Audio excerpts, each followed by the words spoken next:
Hello student, இன்றைக்கி நம்ம பார்த்துட்ருக்கதை பார்த்தோம் அப்படின்னா டூ ஃபேஸ் மெத்தட். ஆப்ரேஷன் ரிசர்ச்சில் டூ ஃபேஸ் மெத்தட் ஆர்டிஃபிஷியல் வேரியபிளை யூஸ் பண்ணி நம்ம பார்க்குறதுல ஒரு important method two phase method. சரியா? ஸோ ஆர்டிஃபிஷியல் வேரியபிளை யூஸ் பண்ணி two phase method and big M method ரெண்டுமே யூஸ் பண்ணலாம். இப்போ டூ ஃபேஸ் மெத்தடை யூஸ் பண்ணி எப்படி ஒரு ப்ராப்ளம் பண்ணுறது அப்படிங்கிறது பார்ப்போம். இது அதோட அல்காரிதத்தில் இருக்க 3 இம்பார்ட்டன்ட் பாயிண்ட்ஸ். சரியா? இப்போ நம்ம ப்ராப்ளம் அல்காரிதத்தோட இந்த பாயிண்ட்டை ரீச் பண்ணுறப்ப நான் இதை கொஞ்சம் உங்களுக்கு டீட்டெயிலாக எக்ஸ்பிளைன் பண்ணுறேன். இதற்கு முன்னாடி பாருங்கள், apply சிம்ப்ளஸ்ட் algorithm to the specially constructed LPP the following 3 cases May arrive at the least interaction. அப்படின்னா என்ன மீனிங்னா, கொடுத்துருக்க ப்ராப்ளத்தை யூஸ்வலான சிம்ப்ளஸ்ட் மெத்தட் ப்ரொசீஜரில் நம்ம எழுதிட்டே வரணும். ஆப்டிமாலிட்டி கண்டிஷன் ரீச் ஆகிறப்ப இந்த 3 பாயிண்ட்ஸை யூஸ் பண்ணி தான் நம்ம சில டெசிஷன்ஸ் எடுக்க வேண்டியது இருக்கும் ப்ராப்ளத்தில். சரியா? நம்மளோட ப்ராப்ளம் இந்த இந்த இந்த ஆப்டிமாலிட்டி கண்டிஷன் ரீச் பண்ணுறப்ப நான் இதை கொஞ்சம் டீட்டெயிலாக எக்ஸ்பிளைன் பண்ணுறேன். அதுக்கு முன்னாடி பார்த்தோம் அப்படின்னா, நம்ம ஆர்டிஃபிஷியல் வேரியபிள் யூஸ் பண்ண போகிறோம். ஆர்டிஃபிஷியல் வேரியபிள் யூஸ் பண்ணுறதுக்கு மேக்ஸிமைசேஷன் டைப் ப்ராப்ளமாக இருந்துச்சுன்னா, ஓகேவா, டூ ஃபேஸ் மெத்தடில் அதோட கோஎஃபிஷியன்ட்டை நம்ம -1ன்னு கொடுக்கணும். மினிமைசேஷன் ப்ராப்ளமாக இருந்துச்சுன்னா ஆர்டிஃபிஷியல் வேரியபிளோட கோஎஃபிஷியன்ட்டை +m +1ன்னு கொடுக்கணும். ஓகே, இதை மட்டும் நீங்கள் அண்டர்ஸ்டாண்ட் பண்ணிக்கோங்க. இப்போ டேரெக்டாக நம்ம ப்ராப்ளத்துக்கு போகலாம். இப்போ ப்ராப்ளம் என்ன கொடுத்துருக்கோம் பாருங்கள். 5x1 + 3x2 2x1 subject to the constraint 2x1 + x2 <= 1 x1 + 4x2 ≥ 6 x1, x2 ≥ 0. ஓகேவா? ப்ராப்ளம் நம்ம கொடுத்துருக்காங்க. இப்போ ஃபஸ்ட்டு நம்ம என்ன பண்ணலாம், இதை ஸ்டாண்டர்ட் ஃபார்மில் எழுதணும். ஸ்டாண்டர்ட் ஃபார்மில் எழுதுறதுக்கு பார்த்தீங்கன்னா, இந்த இடத்துல நமக்கு ஒரு ஸ்லாக் வேரியபிள் தேவைப்படும். இந்த இடத்துல பார்த்தோம்னா ஒரு சர்ப்ளஸ் வேரியபிள் ப்ளஸ் ஒரு ஆர்டிஃபிஷியல் வேரியபிள் நம்ம கண்டிப்பாக போட்டாகணும். அப்போ தான் நமக்கு ஐடென்டிட்டி மேட்ரிக்ஸ் க்ரியேட் ஆகும். அப்போ தான் இதை நம்ம என்ன பண்ண முடியும், ஸ்டாண்டர்ட் ஃபார்மில் எழுத முடியும். ஸோ ஃபஸ்ட்டு ஸ்டாண்டர்ட் ஃபார்மில் எழுதிக்குவோம். மேக்ஸிமம் இதட் equal to 5x1 3x2 + 0s1 0s2 -a. a போட்டிருக்கேன்னா மேக்ஸிமைசேஷன் டைப்னால கோஎஃபிஷியன்ட் நம்ம என்ன கொடுக்கணும், -1 கொடுக்கணும். அதுக்காக எனக்கு -1a -a ஆயிருக்கு. Subject to the constraint 2x1 x2 + s1 = 1 slack variable include பண்ணியிருக்கேன். அடுத்து x1 + 4x2 -s1 + a = 6 சர்ப்ளஸும் ஆர்டிஃபிஷியலும் include பண்ணியிருக்கேன். அப்போ என்னோட x1 x2 s1 s2 a எல்லாமே எப்படி தான் இருக்கும், ≥ 0ன்னு இருக்கும். ஃபஸ்ட்டு இதை மேட்ரிக்ஸ் ஃபார்மில் எழுதிக்கோங்க. எழுதணும் அப்படின்னா 2 1 1 0 0 next 1 4 0 -1 1 x1 x2 s1 s2 a = 1 6. ஓகேவா? ax = b ஃபார்மில் எழுதிட்டோம் நம்ம. என்னோட initial basic feasible solution xb = b inverse b. xbங்கிறது என்னன்னு பார்த்தோம்னா, எந்த 2 வேரியபிள் எனக்கு ஐடென்டிட்டி மேட்ரிக்ஸை கொடுத்துருக்கு. இப்போ எனக்கு 1 0 கொடுத்துருக்கு. எது கொடுத்துருக்கு, s1 கொடுத்துருக்கு. 0 1 கொடுத்துருக்கு. எது கொடுத்துருக்கு, ஆர்டிஃபிஷியல் வேரியபிள் கொடுத்துருக்கு. அதை தான் கரெக்டான ஆர்டரில் பிக் பண்ணணும். அப்போ எனக்கு s1 a இதான் என்னோட xb. அதோட வேல்யூ என்னென்னா 1 0 0 1. ஐடென்டிட்டி மேட்ரிக்ஸ் த இன்வர்ஸ் 1 6 மல்டிப்ளை பண்ணுறப்ப 1 6 வந்துடும். சரியா? ஸோ நெக்ஸ்ட் என்ன பண்ணணும் அப்படின்னு பார்த்தோம்னா, என்னோட ஃபேஸ் 1 நான் போடணும். ஏன்னா இது 2 ஃபேஸ் மெத்தட்னால 2 ஃபேஸாக தான் ப்ராப்ளம் ஒர்க் அவுட் பண்ணணும். ஸோ ஃபேஸ் 1க்கும் ஃபேஸ் 2க்கும் ஜென்ரல் டிஃப்ரென்ஸ் என்ன அப்படின்னா, ஃபேஸ் 1ல் அப்ஜெக்டிவ் ஃபங்க்ஷனை ரீரைட் பண்ணிடுவோம். என்ன பண்ணுவோம் அப்படின்னா, இந்த மாதிரி மேக்ஸிமம் இதர் ஸ்டார்னு வச்சுக்கிறோம். இந்த ஒரிஜினல் அப்ஜெக்டிவ் ஃபங்க்ஷனில் இந்த x1 x2 s1 s2 எல்லாத்தையும் 0 ஆக்கிட்டு ஆர்டிஃபிஷியல் வேரியபிளை மட்டுமே லைவாக வைக்கணும். அதுதான் நம்ம என்னன்னு பார்த்தோம்னா மேக்ஸிமம் இதர் ஸ்டார். அது ஃபேஸ் 1ல். ஃபேஸ் 2 போகிறப்ப திரும்ப இந்த ஒரிஜினல் அப்ஜெக்டிவ் ஃபங்க்ஷன் நம்ம எடுத்துக்குவோம். ஸோ ஃபேஸ் 1ல் என்ன பண்ணுறோம்னா 0s1 0x2 + 0s1 0s2 -a.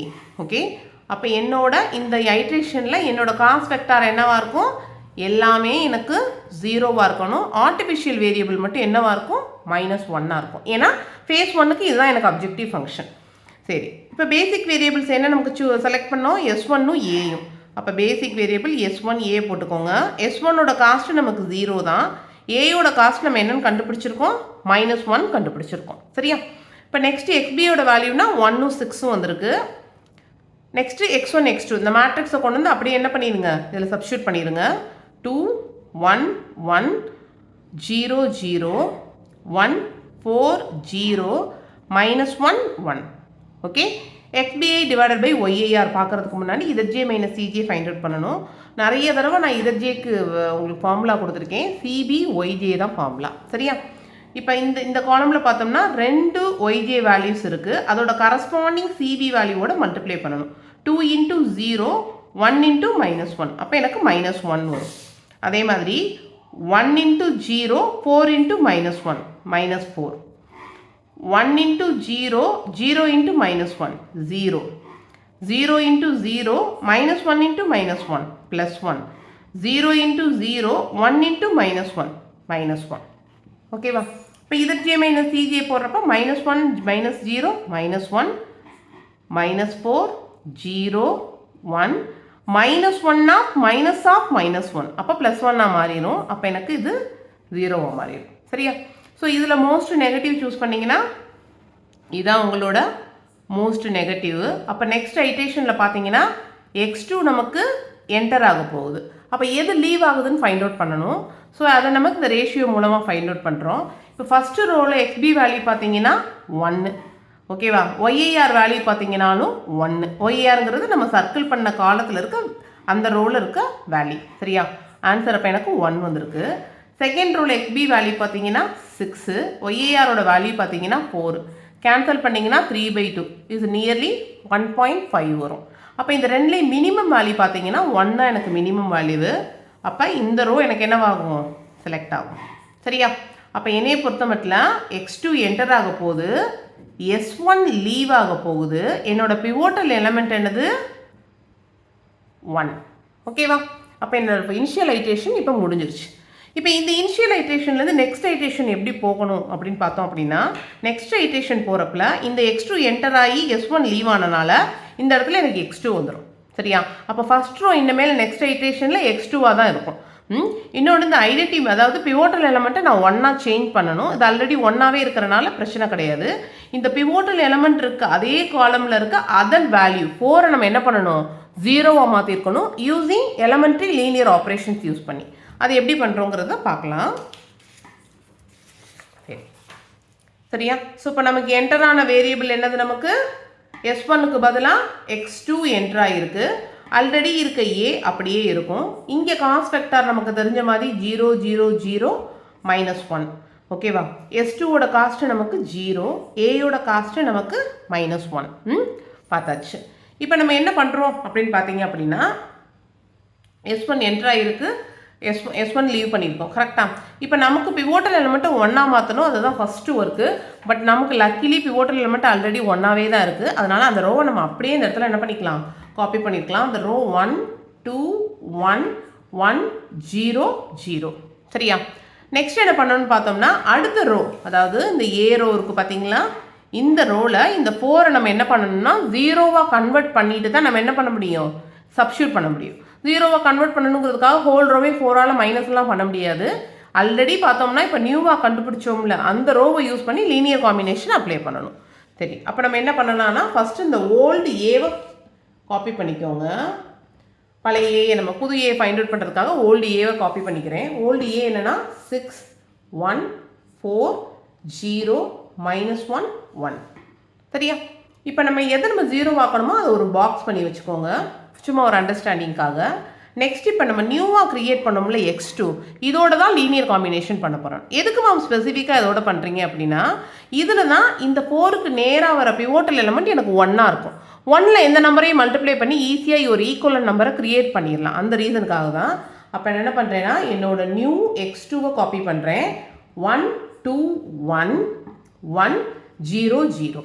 Okay, இப்போ இந்த 4 இங்கே இருக்குது, இங்கேயும் ஒரு 4 இருந்துச்சுன்னா ரெண்டையும் சப்ராக்ட் பண்ணி நம்ம என்ன பண்ணிடலாம், 0வா மாற்றிடலாம். அதுக்காக த்ரூ அவுட்டாக இந்த ரோவை என்ன பண்ணுறேன், 4ஆல் மல்டிப்ளை பண்ணிக்கிறேன். அப்போ இன்ட்டு 4 போட்டோம் அப்படின்னா 4 8 4 4 0 0. அப்போ இனிமேல் எனக்கு இந்த ரோ இன்ஆக்டிவாக மாறிடும். என்னோட அர்த்தமெட்டிக் ஆப்ரேஷன் ஃபுல்லாக இந்த ஃபஸ்ட் ரோக்கும் இந்த தேர்ட் ரோக்கும் நடுவில் தான் நடக்கும். சரியா? அப்போ இது சப்ராக்ட் பண்ணிக்கோங்க, சைன் ஃபுல்லாக சேஞ்ச் பண்ணிக்கலாம். பண்ணிக்கிட்டோம்னா 6 - 4 2 1 - 8 - 7 4 minus 4 0, 0 minus 4 minus 4, minus 1 minus 0 minus 1 1. இதுதான் என்னோட நியூ A. இதை கொண்டு வந்து இந்த பாக்ஸில் சப்ஸ்டியூட் பண்ணிடுங்க இந்த ஐட்ரேஷனில். அப்போ 2 minus 7 0 minus 4 minus 1 1. இப்போ எப்பயும் போல் ZJ ஃபைண்ட் அவுட் பண்ணணும். ஸோ ஃபஸ்ட்டு இதில் ZJ ஃபைண்ட் அவுட் பண்ணுறதுக்கு 2 YJ வேல்யூ இருக்குது. 0 into 2 minus 7 into minus 1. அப்போ எனக்கு plus 7. அடுத்து 1 into 0 0 into minus 1 0. அடுத்து 1 into 0 minus 4 into minus 1 plus 4. அடுத்து 0 into 0 minus 1 into minus 1 plus 1. 0 into 0 1 into minus 1 minus 1. ஓகேவா? இப்போ நம்ம என்ன பண்ணணும்? ZJ minus CJ. 7 minus 0 7. 0 minus 0 0. 4 minus 0 4. 1 minus 0 1. Minus 1 நல்லா பாருங்கள். Minus 1 minus of minus 1. அப்போ ரெண்டையும் சேர்த்து நமக்கு மைனஸ் 1 ப்ளஸ் 1 மாறிடும். அப்போ எனக்கு என்ன வாயிரம் ஆட் பண்ணுறப்ப 0. இப்போ பார்த்தோம்னா இந்த அதாவது ஃபேஸ் 1 வந்து எனக்கு என்ன ஆயிடுச்சுன்னு பார்த்தோம் அப்படின்னா ஆப்டிமாலிட்டி கண்டிஷன் ரீச் பண்ணிடுச்சு. ஓகேவா? இப்போ தான் நம்ம வந்து நான் அல்காரிதத்தில் சொன்ன இந்த 3 இம்பார்ட்டன்ட் பாயிண்ட் பார்க்கணும். இப்போ வந்து in phase 1 all ZJ minus CJ greater than or equal to 0. ஓகேவா? அப்போ இங்கே இருக்க வேல்யூஸ் x2ஓட வேல்யூ எடுத்துக்கலாமா மேம்னா இது எனக்கு சொல்யூஷன் கிடையாது. நான் ஃபேஸ் 2ல் போய் ஒர்க் அவுட் பண்ணி வரது தான் ஒரிஜினல் ப்ராப்ளத்தோட சொல்யூஷன். ஏன்னா ஃபேஸ் 1ல் நான் என்ன பண்ணியிருக்கேன், என்னோட அப்ஜெக்டிவ் ஃபங்க்ஷனை ரொம்ப மினிமலாக வெறும் ஆர்டிஃபிஷியல் வேரியபிளை மட்டும் லைவாக வச்சு எடுத்திருக்கேன். அது சூட்டபிளாக இருக்காது. சரியா? அப்போ நம்ம என்ன பண்ணணும்னா ஃபேஸ் 2 ஒர்க் அவுட் பண்ணணும். இந்த ப்ராப்ளத்துக்கு ஃபேஸ் 2 நம்மளால் போக முடியுமாங்கிறது இந்த 3 இம்பார்ட்டன்ட் கண்டிஷன்ஸ் தான் நமக்கு என்ன பண்ணும், டிசைட் பண்ணும். நான் ஆல்ரெடி சொன்ன மாதிரி நான் சிம்ப்ளெக்ஸ் மெத்தடை யூஸ் பண்ணி என்ன பண்ணிட்டேன், ஆப்டிமாலிட்டி கண்டிஷன் வரைக்கும் கொண்டு வந்து அதோட ஸ்டாப் பண்ணியிருக்கேன். இப்போ இந்த 3 கண்டிஷன்ஸ் பாருங்கள். இது ரொம்ப ரொம்ப இம்பார்ட்டன்ட். இந்த மைண்டில் வச்சுக்கோங்க எப்பயுமே. Maximum Z star less than 0. ஓகேவா? என்ன maximum Z star less than 0 சொல்கிறாங்கன்னா, இப்போ இந்த ஃபேஸ் 1ல் எனக்கு அப்ஜெக்டிவ் ஃபங்க்ஷன் என்னது, maximum Z star is equal to minus A தான் என்னோட அப்ஜெக்டிவ் ஃபங்க்ஷன். எல்லாமே 0வாக இருந்துச்சு. அப்போ இதில் பொறுத்த மட்டும் ஏ வேல்யூ மட்டும்தான் லைவாக இருக்குது. ஓகேவா? இப்போ நமக்கு இந்த ஐட்ரேஷனில் ஏ இருக்குது, அதோட வேல்யூ என்னவாக இருக்குது, 2வாக இருக்குது. அதை கொண்டு வந்து நான் இங்கே சப்ஸ்டியூட் பண்ணேன்னா என்ன வரும், எனக்கு -2 வரும். சரியா? அப்போ இது லெஸ் தென் 0. -2ங்கிறது எனக்கு லெஸ் தென் 0. அதை தான் இங்கே சொல்லியிருக்காங்க. அப்போ என்ன சொல்லியிருக்காங்கன்னா, maximum Z star less than 0 and at least one artificial variable is present in the basis with positive value. Okay? In such case, the original LPP does not possess any feasible solution. அப்போ என்ன meaning, அவங்க என்ன சொல்லியிருக்காங்க அப்படின்னு பார்த்தோம் அப்படின்னா, optimality condition reach ஆயிடுச்சு. Maximum Z star நீங்கள் ஃபைண்ட் அவுட் பண்ணுறீங்க, அது இந்த மாதிரி லெஸ் தென் 0வாக இருக்குது. ஓகேவா? அப்போ போய் நம்ம என்ன பண்ணணும்னா, இந்த இடத்துல நமக்கு பேசிஸ் இருக்குல்ல, அதை போய் நான் செக் பண்ணி பார்க்கணும். இந்த இடத்துல எனக்கு x2 இருக்குது, a இருக்குது. இந்த இடத்துல ஆர்டிஃபிஷியல் வேரியபிள் ப்ரெசண்ட்டாக இருக்கான்னு பார்க்கணும். ஆமாம், நமக்கு இந்த இடத்துல ஆர்டிஃபிஷியல் வேரியபிள் ப்ரெசண்ட்டாக இருந்து அதோட வேல்யூவை செக் பண்ணணும். அந்த வேல்யூ பாசிட்டிவாக இருந்துச்சு அப்படின்னா அந்த ப்ராப்ளத்துக்கு அந்த எல்பிபிக்கு ஃபீசிபிள் சொல்யூஷன் கிடைக்காது. தட் இஸ் இன்ஃபீசிபிள் சொல்யூஷன் அப்படின்னு நமக்கு சொல்கிறாங்க. ஸோ புரியுதா உங்களுக்கு? ஸோ இந்த மாதிரி ஆப்டிமாலிட்டி கண்டிஷன் ரீச் ஆனதும் maximum Z star find out பண்ணுறோம். மேக்ஸிமம் Z ஸ்டாரோட வேல்யூ லெஸ் தென் 0வாக இருந்து இந்த பேசிஸ் பிளேசஸில் ஆர்டிஃபிஷியல் வேரியபிள் லைவாக இருந்து அதோட வேல்யூ பாசிட்டிவாக இருந்துச்சுன்னா it does not possess any feasible solution. அப்போ இதுக்கு என்ன வரும், நீங்கள் கண்டிஷன் எழுதினா artificial variable present in the basis with positive value which implies LPP is infeasible. அதாவது that is என்னது, does not possess any feasible solution. அதனால அது infeasible-ஆக தான் இருக்கும் அப்படின்னு நம்ம சொல்லிடுறோம். ஸோ புரியுதா? அப்போ நீங்கள் இப்படி கூட எழுதிக்கலாம், LPP does not possesses any feasible solution. ஓகேவா? இதுதான் நமக்கு. சரி, நம்ம அடுத்த ரெண்டையும் பார்த்துடலாம். இப்போ நமக்கு வந்து ஃபஸ்ட்டு கேஸ்லேயே நம்ம ப்ராப்ளம் முடிஞ்சிச்சு. அப்போ என்ன மாதிரி கேசஸ்க்குலாம் ஆன்சர் வரும் அப்படின்னா நம்ம நெக்ஸ்ட் வீடியோவில் கொஞ்சம் டீட்டெயிலாக பார்ப்போம். ஆனால் இந்த கேசஸ் பார்த்துக்கோங்க. மேக்ஸிமம் Z ஸ்டாரோட வேல்யூ 0வாக இருக்குது. அப்போ என்ன மீனிங்கு, ஆர்டிஃபிஷியல் வேரியபிளே இல்லைன்னு அர்த்தம். சரியா? இப்போ என்னோடய ஃபைனல் ஐட்ரேஷனில் பார்த்தோம் அப்படின்னா ஓகே, இந்த இடத்துல வந்து ஆர்டிஃபிஷியல் இல்லாமல் வெறும் x1 x2வாக இருக்குது, ஆர்டிஃபிஷியலே இல்லை. அப்படி இருந்தாலும் எனக்கு என்னவாயிரும், 0 ஆயிரும். அப்போ 0வாக இருந்து at least 1 artificial variable present in the basis. இந்த இடத்துல ஏஏ இருக்குது, ஓகேவா, present in the basis with 0 value. ஆனால் அதோட வேல்யூ என்னவா இருக்குது, 0வாக இருக்குது. அப்படின்னாலும் நான் என்ன பண்ணிடலாம், phase 2க்கு போயிடலாம். சரியா? நெக்ஸ்ட் தேர்ட் என்ன கொடுத்துருக்காங்க பாருங்கள், no artificial variable present in the basis. பேசிஸில் ஆர்டிஃபிஷியல் வேரியபிளே இல்லாமல் இருந்தாலும் நீங்கள் phase 2 போயிடலாம். அப்போ உங்களுக்கு 3 ஐடியா தான். நீங்கள் ஆப்டிமாலிட்டி கண்டிஷன் ரீச் ஆனதும் அந்த நம்மகிட்ட எழுதியிருக்க அந்த பேசிக் வேரியபிள்ஸ் பாருங்கள், அதில் ஆர்டிஃபிஷியபிள் ப்ரெசண்ட்டாக இருக்கா இல்லையான்னு பாருங்கள். ஆர்டிஃபிஷியலே இல்லைன்னா ப்ராப்ளம் இல்லை, நீங்கள் phase 2 போய் ஒர்க் அவுட் பண்ணி ப்ராப்ளத்துக்கு சொல்யூஷன் எழுதிடலாம். ஆர்டிஃபிஷியல் வேரியபிள் ப்ரெசண்ட்டாக இருக்குது அப்படின்னா அதோட வேல்யூவை செக் பண்ணுங்கள். அந்த வேல்யூ 0வாக இருந்தால் பிரச்சனையே கிடையாது, நீங்கள் phase 2க்கு போய் என்ன பண்ணிடலாம், சொல்யூஷன் பில்ட் பண்ணிடலாம். இன்கேஸ் அந்த வேல்யூ பாசிட்டிவாக இருந்துச்சுன்னா அந்த ப்ராப்ளத்துக்கு ஃபீஸிபிள் சொல்யூஷன் எக்ஸிட் ஆகாது. ஓகேவா, இன்ஃபீஸிபிள் சொல்யூஷன் தான். இதைத்தான் இந்த ப்ராப்ளத்தில் நம்ம டீட்டெயிலாக பார்த்துருக்கோம். ஸோ 2 phase மெத்தடுக்கு ப்ராப்பரான சொல்யூஷன் வர ஒரு ப்ராப்ளத்தை நெக்ஸ்ட் வீடியோவில் பார்க்கலாம். Okay, thank you.